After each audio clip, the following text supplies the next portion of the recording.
오늘 우리에게 주시는 하나님의 말씀은 사무엘상 17장 31절부터 40절까지의 말씀입니다.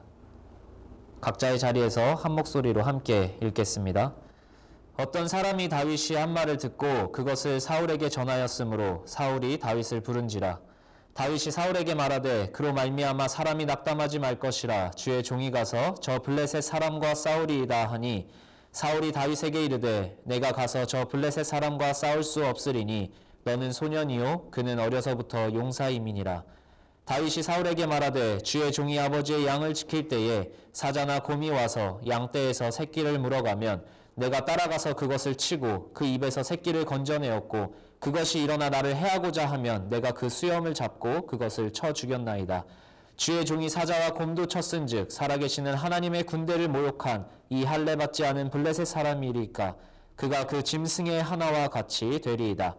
또 다윗이 이르되 여호와께서 나를 사자의 발톱과 곰의 발톱에서 건져내셨은즉 나를 이 블레셋 사람의 손에서도 건져내시리이다. 사울이 다윗에게 이르되 가라 여호와께서 너와 함께 계시기를 원하노라. 이에 사울이 자기 군복을 다윗에게 입히고 노투구를 그의 머리에 씌우고 또 그에게 갑옷을 입히매 다윗이 칼을 군복 위에 차고는 익숙하지 못하므로 시험적으로 걸어보다가 사울에게 말하되 익숙하지 못하니 이것을 입고 가지 못하겠나이다 하고 곧 벗고 손에 막대기를 가지고 시내에서 매끄러운 돌 5을 골라서 자기 목자의 제구 곧 주머니에 놓고 손에 물매를 가지고 블레셋 사람에게로 나아가니라. 이는 하나님의 말씀입니다. 화면으로 여러분을 만나려니 뭔가 어색하지만 오늘 우리에게 주시는 하나님의 말씀이 여러분에게 동일하게 여러분의 삶에 선한 영향력을 끼치길 소망합니다. 예배라는 주제로 우리가 어느새 3달째 달려가고 있습니다. 부득이하게 모이지 못하는 상황에서 우리의 예배는 어떻게 드려지고 지켜져야 하는가? 모이는 예배가 너무 중요하지만 이 상황에서 우리는 말씀을 통해 또 다른 지혜를 얻을 수 있을 것이라고 생각을 합니다. 오늘은 삶을 예배로 채우라 라는 말씀을 나누고자 합니다. 예배드리러 나오는 삶에 더 나아가 삶을 예배로 바꾸는 우리가 되기를 축복합니다. 그런데 삶을 예배로 바꾼다, 삶을 예배로 채운다라는 것은 무슨 의미일까요? 우리는 뭔가 어려운 일을 당하면 흔들린다라는 말을 많이 씁니다.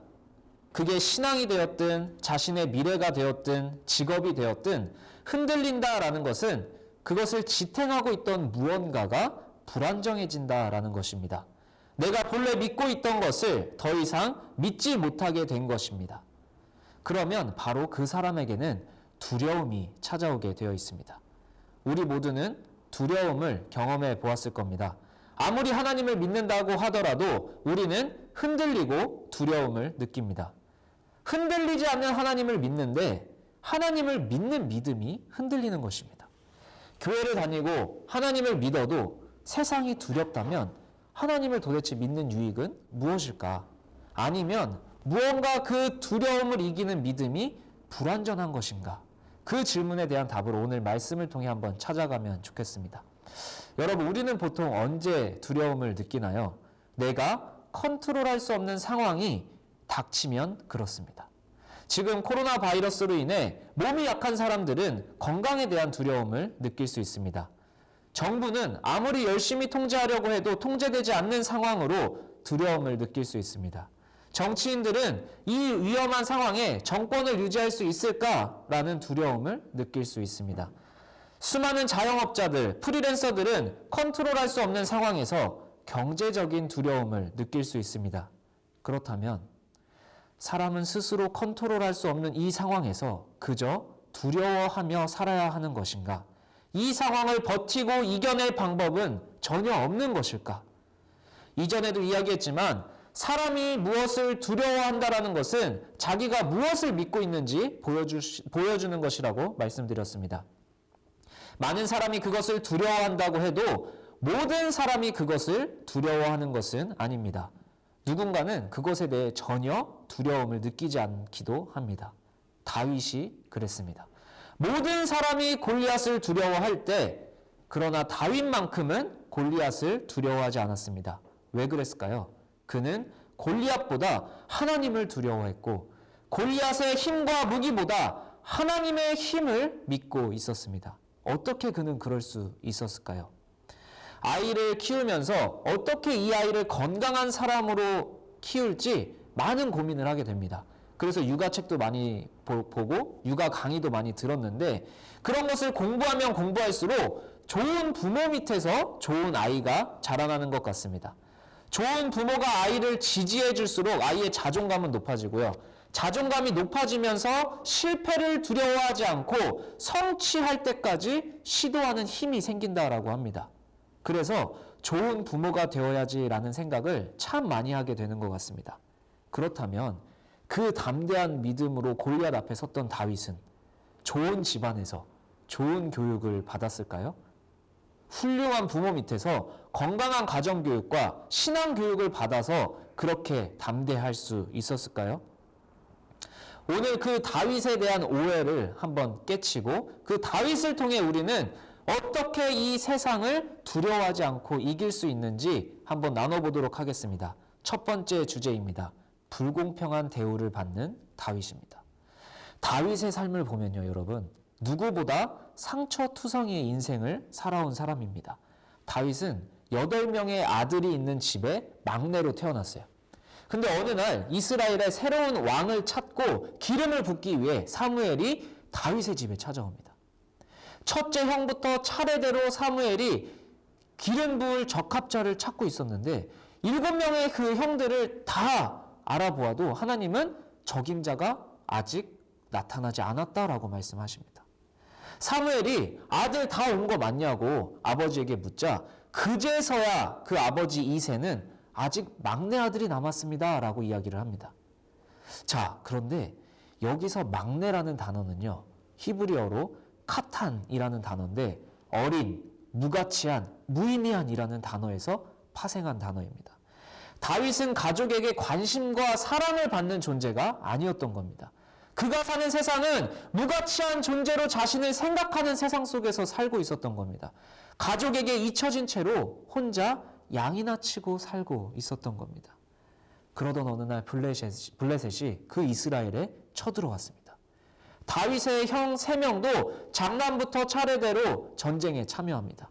그런데 평소에는 하찮은 아들이라고 생각하고 사무엘이 왔을 때는 부르지도 않던 아빠가 다윗을 부릅니다. 왜냐하면 그때 사울이 악령이 들어서 항상 두려움에 떨고 있었거든요. 그래서 다윗이 악기를 잘 켜기 때문에 그곳에 가서 사울의 두려움을 달래주고 있었습니다. 다윗에게 지금 네 형들을 위해 곡식과 떡과 치즈를 챙겨서 갖다 주고 오라고 도시락 심부름을 시킵니다. 중요한 일에는 기억도 안 하다가 평소에는 관심도 안 갖다가 아빠가 필요할 때는 제일 위험한 그 전쟁터에 가장 막내 아들을 스스럼 없이 보내버리는 겁니다. 막내 아들의 안전에 대해서는 그 누구도 관심을 갖지 않았어요. 아버지에 의해 보호받지 못하는 막내 아들이었던 것이 바로 다윗의 실존이었습니다. 이 부분을 읽으면서 저는 마음이 참 복잡하고 화가 났어요. 분명히 내가 공부한 육아 서적에는 아이를 지지하고 건강하게 키워야지만 그 아이가 건강한 사람이 된다고 했는데 다윗은 그런 상황이 전혀 아니었던 거예요. 누구보다 불평하고 원망할 만한 조건이 많은 사람이었던 거예요.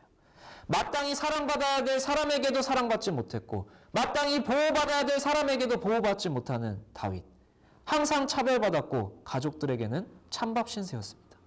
좋은 거 있을 때는 잊혀지고 힘들고 위험한 일에는 아무렇지 않게 부탁받는 존재가 바로 다윗이었던 겁니다. 지금의 교육 이론으로 따지면 다윗은 실패할 수밖에 없는 인생이었어요.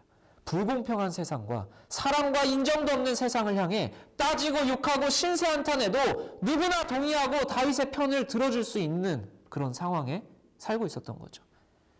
다윗, 너 말이 맞아. 너네 아빠 어쩜 그래? 라는 말을 해줄 수도 있겠죠. 만약 다윗 주변에 다윗을 너무 잘 이해해주고 그의 불평과 불만을 옳은 소리라고 편들어주는 사람들만 있었다면 그의 인생은 거기에서 멈추었을 겁니다. 그러나 그는 그 상황에서도 아버지의 도시락을 들고 전쟁터를 찾아갑니다. 전쟁터에 도착했더니 웬 거인이 하나님과 하나님의 군대를 모욕하는 소리를 들었어요. 그런데 오히려 그 소리를 듣고 사람들은 심히 두려워하여 여기저기 도망다니는 거예요. 그런데 다윗은 아니 저런 사람을 어떻게 가만히 두냐, 죽여야 되지 않겠냐고 사람들에게 말해요. 그 이야기를 또 다윗의 형이 듣게 됩니다. 그리고 오히려 다윗에게 화를 내요. 하나님의 군대, 하나님의 군사라면 마땅히 하나님을 모욕하는 골리앗에게 화를 내야 되는데 오히려 바른 소리, 옳은 소리를 하는 다윗에게 화를 내고 있는 겁니다. 왜냐? 그는 하나님을 두려워하는 게 아니라 골리앗을 두려워하고 있었기 때문이에요. 그 소문은 사울에게까지 흘러들어가고 사울은 다윗을 불러들입니다. 여기에서 우리는 다윗 인생이 새로운 국면으로 나아가는 것을 보게 됩니다. 다윗 인생의 두 번째 장면, 바로 불공평한 현실을 뛰어넘는 다윗입니다. 사울 앞에서도 다윗은 아주 당당합니다. 골리앗 때문에 우리가 낙담할 필요가 없습니다. 주의 종이 가서 저 블레셋 사람과 싸우겠습니다. 그러자 오히려 사울은 다윗을 말려요. 하나님의 기름을 부음받은 왕이면서도 다윗을 말리고 있는 거예요. 그러나 다윗은 여전히 담대한 겁니다. 내가 아버지의 양을 지킬 때 사자나 곰이 와서 새끼 양을 물어가면 내가 따라가서 쳐서 새끼를 구했고 그가 나를 해하고자 하면 쳐서 죽였다. 사자와 곰도 내가 이겼는데 하나님의 군대를 모욕하는 저 블레셋 사람을 내가 두려워할 필요가 없다라고 담대하게 고백을 하는 거예요. 다윗은 누구보다 하나님을 믿었습니다. 골리앗이 아무리 크고 거대해도 골리앗보다 하나님이 크시다라는 것을 믿었어요. 왜요? 그는 매일매일 자기를 살려주신 하나님을 경험했기 때문입니다. 다윗은 스스로 싸워서 이길 수 있다고 말하지 않았습니다. 주의 종이라고 스스로 표현했습니다. 숱한 사자와 곰을 물리쳤지만 그것이 자기의 수련으로, 자기의 훈련으로, 자기의 힘으로 이긴 것이 아니라 하나님이 나를 사자의 발톱과 곰의 발톱에서 건져내셨다라는 사실을 분명히 알고 있었기 때문입니다. 그는 내가 사자와 곰을 이겼다라고 얘기하지 않고 그래서 내가 골리앗도 내가 이겼다라고 이야기하는 것이 아닙니다. 하나님이 나를 사자와 곰으로부터 지키셨고 그래서 그 하나님의 이름으로 골리앗에게 나간다라는 것입니다. 다윗의 인생은 고되었습니다. 힘들고 외로웠습니다. 그러나 최선을 다해 하루하루를 살아냈습니다. 아무도 다윗을 눈여겨보지 않았지만 신경 쓰지 않았지만 매일 자기에게 맡겨진 양을 지키기 위해 홀로 돌팔매질을 하면서 양을 지켜냈습니다. 삶의 자리 한가운데서 몸부림치는 과정을 통해 그는 하나님을 향한 믿음이 자라났고 형성되었습니다. 자기가 맡은 양이 많든지 적든지 누가 자기를 기억해 주든지 안 해주든지 아빠가 나를 믿어주든지 믿어주지 않든지 아빠가 평소에 나를 사랑하든지 사랑하지 않든지 그는 진짜 나의 아버지 하나님과 함께 있었던 겁니다. 비록 육체의 부모는 그를 사랑해주지 않아도 그는 나의 진짜 아버지 하나님이 나를 사랑하시고 매일매일 그 하나님과의 사랑을 키워나갔기 때문에 오늘의 육아책들은, 육아 영상들은 육체적인 부모가 아들을 지지해줘야 된다라고 말하지만 모두가 실패할 만한 그 상황에 다윗은 진짜 자기의 아버지 하나님으로부터 지지를 받고 매일매일 구원을 경험하고 있었다라는 겁니다. 그래서 그는 자기의 삶의 자리를, 자기 스스로를, 자기의 직업을 부끄러워하지 않았던 겁니다. 한 마리의 양이 잡혀가도 만약 자기의 직업을 부끄러워했다면 목숨 걸고 구하지 않았을 거예요. 자기의 양이 많지 않아도 자기가 소홀한 대접을 받아도 자기의 직업을 부끄러워하지 않았기 때문에 목숨을 걸고 사자와 곰을 쳐서 그 양을 구할 수 있었다라는 겁니다. 그런 그는 사울 앞에서 더욱더 놀라운 고백을 합니다. 전장에 나가겠다는 용기를 인정하고 사울이 다윗에게 자신의 노트북과 갑옷과 칼을 채워줄 때 그는 매일 하나님과 함께 맹수를 무찔러 온 다윗은 그 갑옷이 불편하다고 고백하며 벗어버리는 겁니다. 그래서 더 자신 있게 결정합니다. 갑옷을 벗고 매일같이 하나님과 함께 하면서 갖고 있었던 막대기, 조약돌, 물매만 가지고 담대하게 골리앗 앞에 서는 것입니다. 여러분, 세상이 두렵고 상황이 두렵고 미래가 두려운 청년이 있다면 이 시간 여러분의 삶의 자세, 우리의 삶의 태도를 돌아보면 좋겠습니다. 우리는 일상의 삶을 무엇으로 채우고 있습니까? 걱정과 고민으로 일상을 채우고 있지는 않습니까? 불평과 불만으로 일상을 채우고 있지는 않습니까? 다윗은 사자와 곰이 나타났을 때 왜 하필 내가 키우는 양들에게 나타나냐고 불평할 수 있었습니다. 하나님이 지켜주셔야지 왜 사자와 곰을 자꾸 보내냐고 원망할 수 있었습니다. 아버지가 도시락을 가져다 주라고 했을 때 평소에는 관심도 안 가지면서 왜 이런 일은 나만 시키냐고 원망할 수 있었습니다. 가다 죽으면 어떡하지? 걱정 고민할 수 있었습니다. 그러나 여러분, 그는 자신에게 주어진 양을 지키기 위해 매일같이 돌팔매질을 연습하고 사자와 곰이 나타나도 걱정하거나 불평하지 않고 평소에 연습한 돌팔매질로 그들을 무찔렀던 것입니다. 그리고 그 경험이 온전히 쌓였을 때 하나님은 어쩌면 불공평한 대우일 수 있는, 불합리한 대우일 수 있는 아버지의 선택을 사용하셔서 다윗을 골리앗 앞에 세우게 되신 겁니다. 다윗이 만약 양치는 일이 중요하지 않다고, 나는 이런 불공평한 대우를 받을 수 없다고 포기했다면, 돌팔매질을 게을리했다면, 나의 상처만 묵상하다가 형들에게 도시락을 전해주지 않고 그냥 아빠 말에 불순종했다면 그는 골리앗을 쓰러뜨린 다윗이 아니라 블레셋에게 함락당한 패전국의 노예로 살았을 것입니다. 여러분, 우리 삶의 두려움을 이기고 하나님을 믿는 믿음을 지키는 것은 대단한 일을 해야만 얻는 것이 아닙니다. 주어진 삶의 자리에서 정직하게, 성실하게, 신실하게, 순결하게 살아내는 것입니다. 순결함이 용기이고 정직함이 용기이고 신실함이 용기인 것입니다. 여러분 인생에 곰과 같은 상사가 있을 것이고 사자 같은 절망적인 상황이 입을 벌리고 여러분을 삼키려고 기다릴지 모릅니다. 충분히 불평하고 불만을 표현하며 불공평한 대우와 상황이라고 이야기할 만한 수많은 상황들이 여러분 앞에 있을 겁니다. 그러나 여러분 기억하길 축복합니다. 일상을 불평과 걱정으로 채우면 우리는 세상을 향해 담대한 자가 될 수 없습니다. 일상을 예배로 채울 때, 삶을 예배로 채울 때 그 예배가 삶을 담대하게 변화시킬 것을 저는 믿음으로 선포합니다. 위대한 비전, 큰 꿈을 품기 전에 우리의 오늘, 우리의 일상을 좋은 것으로 채워야 합니다. 꿈을 이루어가는 하루하루의 공부와 업무에 최선을 다해야 합니다. 내게 주어진 일을 말씀으로 하나님과의 경험으로 최선을 다해 수행해 나갈 때 골리앗을 이길 수 있는 담대함과 힘을 갖게 되는 겁니다. 우리가 꿈을 품는 것보다 더 중요한 것은 우리의 일상을 하나님 안에서 품어내는 것이라고 생각합니다. 여러분의 삶에 때로는 이해할 수 없는 하루하루, 그 일상의 수많은 받아들이기 어려운 경험들을 통해 여러분은 알게 모르게 하나님이 우리를 빚어가고 계시다라는 것을 믿기를 축복합니다. 누군가는 골리앗을 이긴 다윗을 기적이라고 할 수 있을지 모르겠지만 그것은 기적이 아니라 최선을 다해 하루하루를 하나님과 교제한 예배의 결과였습니다. 그 예배로 여러분이 선한 분별력을 갖길 축복합니다. 사울이 주는 투구와 갑옷과 칼이 불편해서 벗을 수 있는 용기를 갖기를 축복합니다. 세상의 영광을 취하다가 수치를 당하는 그리스도인들을 우리가 얼마나 많이 보게 됩니까? 내가 하나님 말씀대로 살았더니 사울 왕이 투구와 갑옷과 칼을 주네? 하나님 은혜다. 이렇게 고백할 수도 있습니다. 그러나 벗어야 됩니다.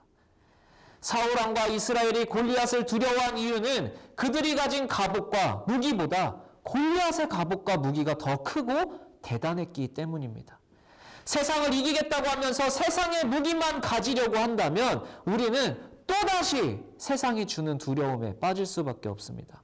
매일매일 하나님과 세상을 이겨낸 것은 갑옷과 무기가 아니라 조약돌과 막대기였던 것입니다. 내가 매일의 두려움을 하나님으로 이겨낸 그것으로, 내가 매일의 두려움을 이겨낸 하나님의 말씀과 예배로 더 큰 두려움도 이길 수 있는 겁니다. 더 큰 두려움 앞에서 결국 세상의 것을 취하여 똑같이 두려움에 빠지는 그런 분별력 없는 삶이 우리의 삶의 종착지가 되지 않기를 여러분을 축복합니다. 다윗을 담대하게 한 것은 그러나 물매와 조약돌이 아니었습니다. 다윗은 골리앗 앞으로 나아가면서 나는 조약돌로 나간다라고 이야기하지 않았어요. 나는 물매로 나간다라고 이야기하지 않았어요. 나는 만군의 여호와의 이름으로 나아간다. 그는 물매와 돌, 훈련으로 일상을 채운 것이 아니라 하나님의 이름으로, 여호와 만군의 여호와 이름으로 그의 일상을 채워나갔던 것입니다.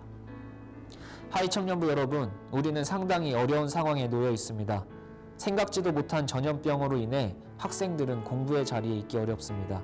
회사원들은 매일같이 찝찝한 마음으로 출퇴근을 합니다. 프리랜서와 자영업자들은 직격탄을 맞았습니다. 그러나 그럼에도 우리는 다른 가치로 이 시간을 이겨내길 축복합니다. 여러분에게 주어진 일상을 최선을 다해 살아내면 좋겠습니다. 불평과 불만이 나올 수 있습니다. 너무 잘 압니다. 그러나 그럼에도 하나님의 이름으로 일상을 채워나가는 하이청년부 청년들이 되기를 축복합니다. 여러분의 삶을 예배로, 여러분의 삶을 하나님의 이름으로, 여러분의 삶을 하나님의 말씀과 능력으로 채워나가면 좋겠습니다. 그 예배가 여러분의 삶을 결국은 승리로 이끌어갈 것을 하나님의 이름으로 믿음으로 선포합니다. 만군의 여호와의 이름으로 골리앗 앞에 선 다윗의 자리에 하이청년부 청년들이 서 있길 축복합니다. 이 시간 우리가 함께 기도하면 좋겠습니다. 하나님, 이 시간 나의 삶을 하나님의 이름으로 채우게 하옵소서. 나의 삶을 예배로 채우게 하옵소서. 걱정과 고민과 두려움과 슬픔과 불평과 불만으로 채우던 습관이 있었다면 이제는 내 삶을 돌이켜 하나님의 이름으로 일상을 채우게 하옵소서.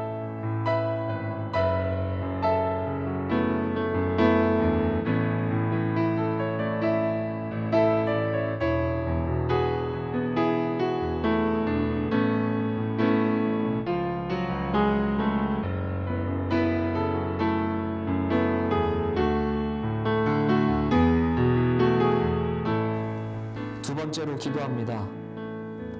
하나님의 이름으로 내 작은 환난들을 이겨나갔을 때 온전한 분별력을 갖게 하옵소서. 훗날 세상이 투구와 갑옷과 칼을 준다 할지라도 담대하게 벗을 수 있는 용기를 허락하옵소서. 그것을 취하여 다시 세상을 두려워하는 자리에 서는 것이 아니라 만군의 여호와의 이름으로 더 큰 두려움 앞에 설 수 있었던 다윗의 자리에 내가 서 있게 하옵소서.